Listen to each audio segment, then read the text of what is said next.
May din sa ating Honda Click 125 na hatak na hatak. Hatak ng kapwa niya click. Ito, tali pa. Nga, pastak nga. Ayaw daw mag-start. Iniwan din itong unit na to, kaya kailangan natin siyang i-video. Ayan, tunugan pa lang, alanganin na. Check mo nga dito. Tulog kuliglig daw to sabi, kaso ayaw na mag-start. Kaya check natin dito. Baka mamaya tumalbog na yung tensioner na ito. Parang ginaraw na rin nila to. Mga basic na mga kailangan na lang ano i-check. Kasugo ko lang pa rin. Sige, check mo natin yan. Okay, pagkatanggal natin ng cover. Nagigitata na. Dose compression na to. Maalaga. Walang langis na. Pumupunta sa ibabaw. Naubos na. Kinain na. Nawala. Nalaglag. Nakaw, top overhaul to. Nag-dose compression na. Okay. Yan. Wala naman check engine.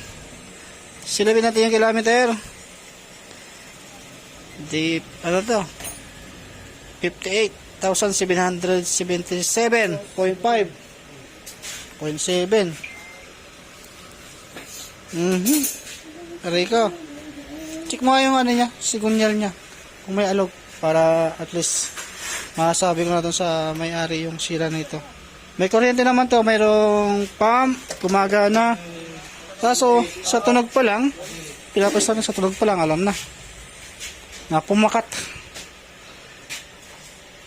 Nag-boost compression na yung valvula o yung piston ng nag-boost compression.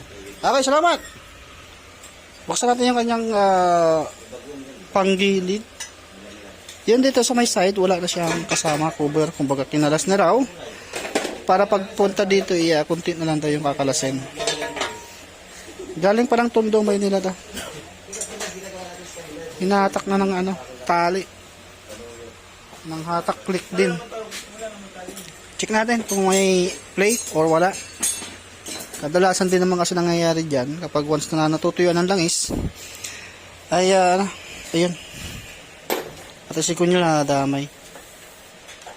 Kaya buksan muna natin. Dali, umpa dali.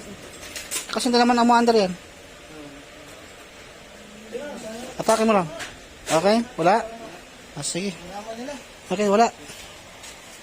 Yan, top overhaul to. Kailangan natin buksan. Kasi hindi may-start kasi ito. Pero sa pagludondo pa lang, makikita mo na talaga may yung makina. Kaya kahit anong gawin, hindi talaga andar yan kung hindi natin bubuksan to. Kaya tatap overhaul natin to para makita natin yung problema. Kasi makikita pa lang sa cover, wala nang langis na umaangat. Puro ano na to, puro oil sludge na. Pero bago natin buksan to, ay report ko ba doon sa may-ari. Ito mga sa tanggalan natin yung kanyang cylinder head saka yung block. Ito na. Okay, check natin yung kanyang piston. Natanggal na. Ito na yung piston niya. Tapos sa head naman tayo maglalagay. I-ikuan mo muna. I-tap mo muna yung kanyang cams. Tapos buhusan mo yung intake saka exhaust ng gasolina. Yan, para makita ng may-ari.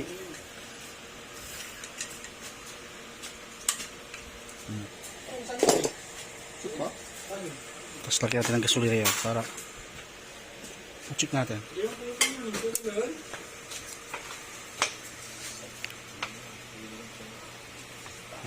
Okay, basta.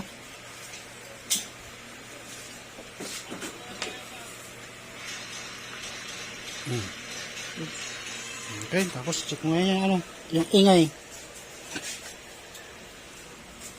Yung lang. Ha? Check natin ngayon yung yan. Yan, pag-iwalay mo natin. Okay, ito. Nakita na natin yung ingay. Yan. Durog. Tapos valve guide, check natin. Napabayaan ito, ayun eh. Pati yung camshaft, check din natin kasi malala na to. Oh.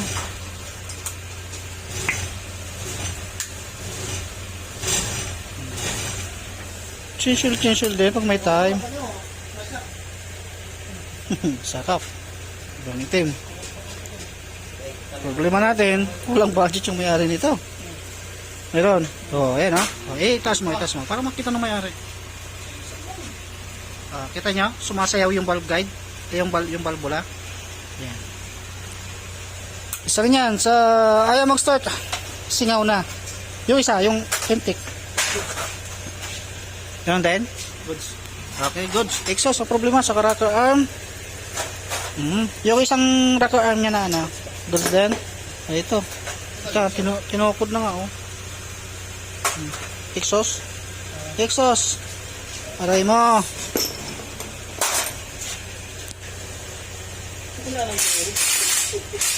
Tapos yung camshaft naman, check natin. Para makita ng may-ari.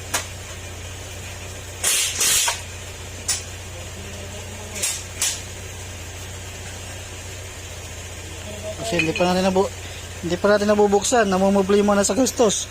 Igagastos ka talaga kung ganito pa naman yung pababayaan mo yung motor mo sa langis. Sige, okay pa yan. Dito, check mo, ito. Gas. Kasi useless yung ano, may sira yung rocker arm. Ito kabila. Ito, magaspang to. Wala yan, sira yan. Palit din.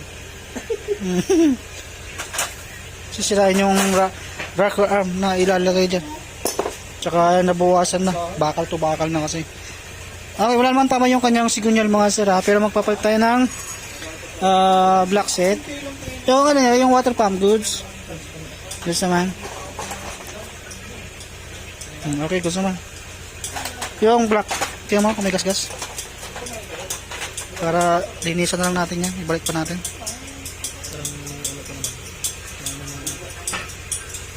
Okay, para sa akin, okay pa to. Goods pa to. Dilinisan lang natin. Pero para sa akin, piston ring. Saka yung piston, kailangan magpalit yan.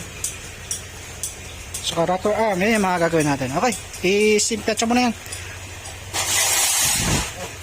Ito, bukas. Try natin bukas yan. Yan. Ito mga sa, nalinisan na natin yung ano. Yung black, ayan. Kumbaga yun pa rin yung ginamit natin yung sa kanya dahil nakita ko namang goods pa, pero nagpalit ako ng piston saka piston ring, dalawang valve seal, tapos rocker arm magpapalit tayo, tapos valve guide, dalawang valve guide yung papalitan natin dyan. Sa gasket bago din dyan, gagamitin natin. Okay, ito yung valve guide natin mga sila. Yan, hindi pa na ilubog yan.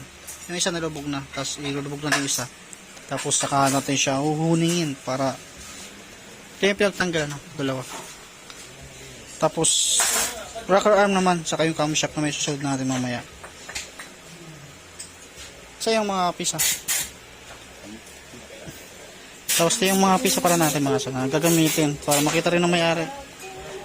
Ito head gasket cover, isa rin sa pinalan natin dahil putol na yung sa kanya.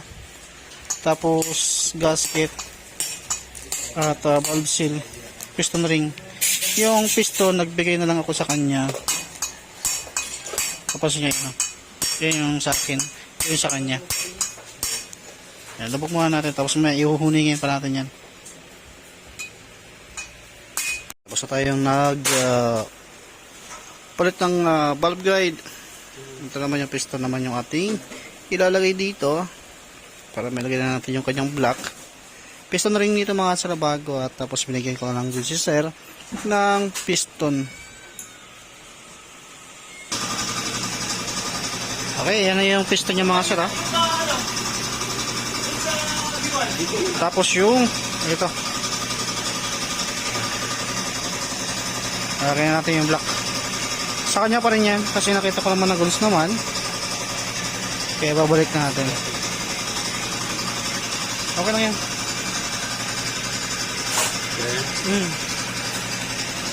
Okay, lagay muna natin. Tapos susunod natin yung cylinder head naman niya. Okay, nalagay na yung block. Susunod natin yung gasket. Yan, original yung ginamit natin. Tapos susunod natin yung sprocket cam. Saka yung head naman. Ilagay mo na yung valve seal lang.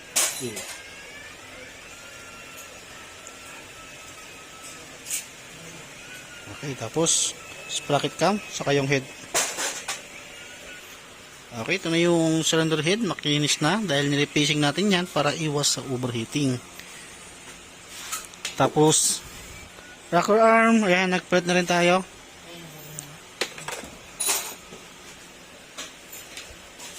Okay, lagyan natin. Ayan, kinakabitan natin yung cylinder head.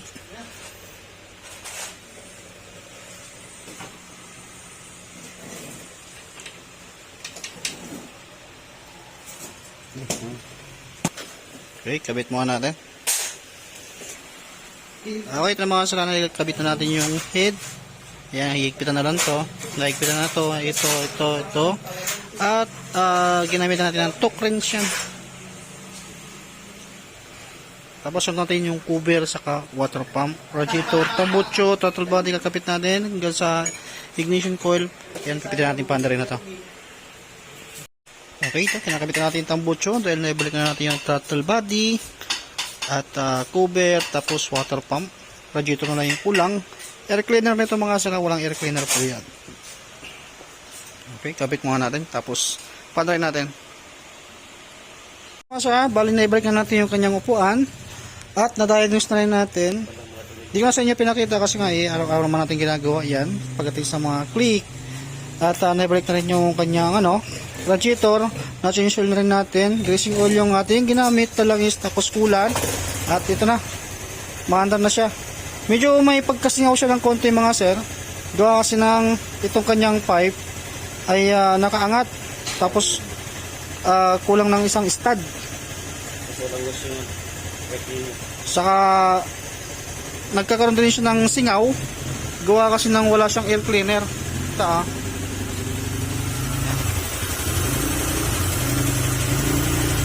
yan. Kaya nagkakaroon siya ng parang singaw. Pero goods na siya mga sir. Yan, maandar na. Kaya bukas pipick upin na daw. Ang nagastos nito mga sir 5.2 lahat kasama yung pisang ginamit natin. Pati labor na rin hanggang dun sa langis. Yan. Siyempre may warranty pa rin yung gawa natin dito. Okay, dito na tapos yung video natin. Kung sakaling kayo gusto nyo magpagawa dito, mas maganda maaga mga sir para itis na matroubleshoot natin umayos. Kung sakaling medyo maraming gawain nyo sa unit ninyo, kung baba makina ganon, kung sakaling mayroon tayong mga mahirap hanaping pisa ay makakabili tayo na mas maaga tapos makatapos din na mas maaga. Kasi sa amin dito mga sa shop, wala po kaming reservation. First come first serve. Kung sino po yung nauna, sila po yung uunahin. Bukod lang doon po sa example, meron tayong back job, ayan, naisisingit po yun. Yan, kasi normal lang naman sa isang mekaniko na nagkakaroon tayo ng back job, hindi yan mape-perfecto mga sir. Okay, hanggang dito na lang yung video natin dito sa Honda Click na to. Bukas kiklaim na to.